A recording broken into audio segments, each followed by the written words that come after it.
Today in this video, we'll be guiding you on how to resolve issue with Standard Bank mobile app if it's not functioning properly. Solution 1. Update the Standard Bank app.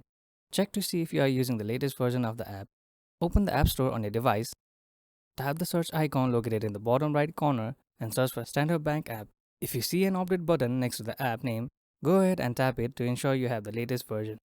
Solution 2. Clear the Standard Bank app cache. If the app still isn't working, you may need to clear the cache.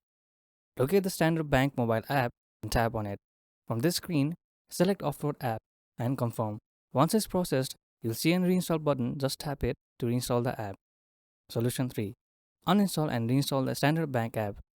If clearing the cache doesn't solve the problem, try uninstalling and reinstalling the app. Follow the on-screen instruction to get to the app page. Tap Delete app to uninstall it, and then head back to App Store, search for the Standard Bank mobile app, and tap Get to install it. And hopefully, this might solve the issue.